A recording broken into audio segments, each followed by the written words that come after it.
You're not really part of the family image anymore. Step out of the frame.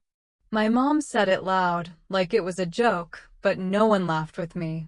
Someone whispered, "She's always been the odd one." The camera clicked. I felt erased. I didn't know that a week later, a lawyer would change everything. My name is Rachel, and I'm 34.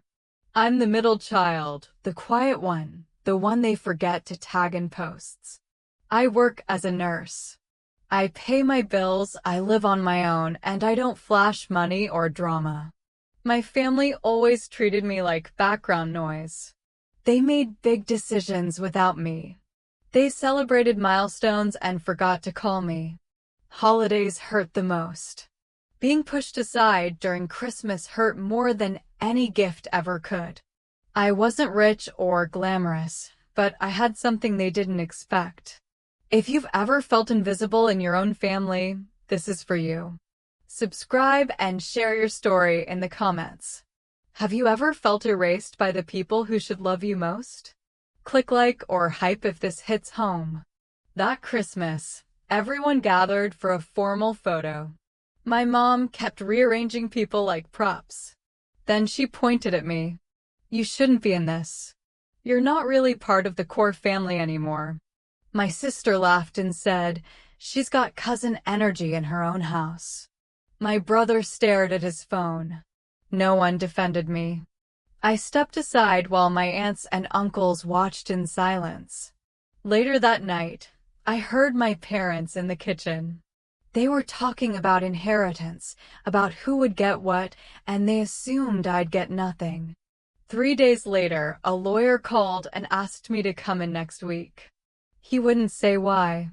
The week after was worse. My sister posted the family photo with the caption, "The real family." I wasn't in it.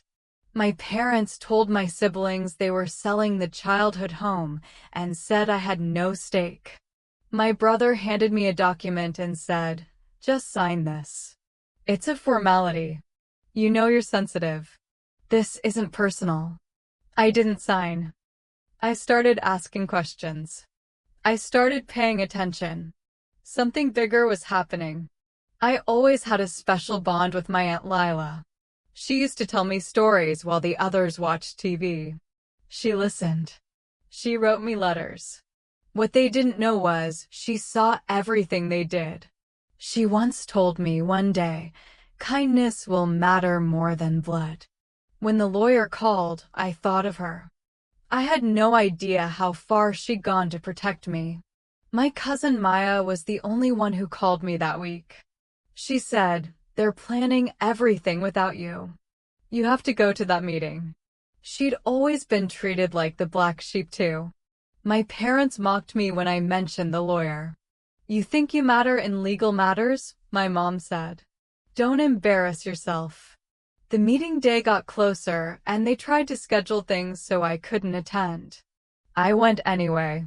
The lawyer's office smelled like old paper and lemon cleaner. Everyone sat like royalty. My parents looked proud. My siblings smiled like winners. The lawyer opened his folder and read Aunt Lila's will. I leave the house and the trust fund to Rachel because she was the only one who treated me like family. The room went silent. My mom's face went pale. My brother whispered, "This can't be real." My sister started crying. The lawyer explained every detail. I looked at them and said, "You said I didn't belong in the picture." Turns out, I was the only one who belonged in her eyes. I didn't scream. I didn't brag. I chose what to do with everything on my own terms. They faced regret they couldn't fix. Being excluded shaped me. It taught me strength.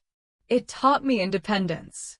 They erased me from a photo, but they couldn't erase me from her legacy. If you've been pushed aside in family decisions or inheritance, share your story. Subscribe to join people who understand. Click hype to help this story reach others who need it. Like, comment, and share if this hit home. Your support makes a difference. Click subscribe.